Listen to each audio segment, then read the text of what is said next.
আমি একজন শিক্ষার্থী, আমি সেকেন্ড ইয়ার একজন শিক্ষার্থী, হাজুন ডিগ্রি রয়েছে। আমার পোশাক কি জামা ছিল?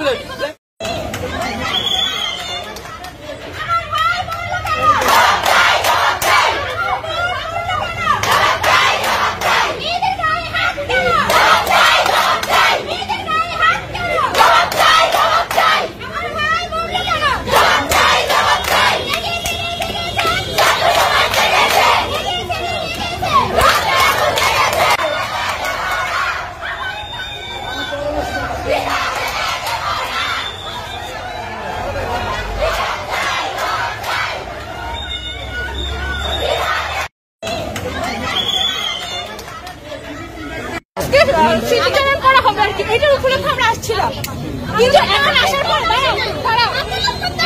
আসার পরে আমরা পুলিশ আঙ্কেলদের কাছে চাইছিলাম 10-20 মিনিট, আমাদেরকে 10-20 মিনিট দেন, আমরা শান্তিপূর্ণ ভাবে করে তারপর আমরা চলে যাবো। হঠাৎ করে কেউ বা কারা, সবাই জানে কেউ বা কারা, ওনারা এসে মেয়েদের বুকের মধ্যে এইভাবে ধাক্কা দেওয়া হয়েছে। সবগুলো পুলিশ আঙ্কেল আপু সবাই তারা দেখছে এখানে। কোন আন্দোলন ছিল না, আমাদের কেন্দ্রীয় কোন আন্দোলন দেয় নাই, তাহলে আমাদের কি জন্য অতর্কিত হামলা করা হইব? এদিকে যে সমস্ত মেয়ে ছিল তাদেরকে হেনস্থা করা হয়েছে, আমাদের ছেলেদেরকে মারধর করা হয়েছিল। কই তারা? ছাত্রলীগ। আমার এই অবস্থা, আমাকে দেখেন এই অবস্থা কি জন্য হইলো? আমার বউ হ্যাঁ, জামা শিবির। আমি একজন শিক্ষার্থী, আমি সেকেন্ড ইয়ার একজন শিক্ষার্থী, হাজুন ডিগ্রি রয়েছে। আমার পোশাক কি জামা শিবিরে লেখা আছে জামা শিবির।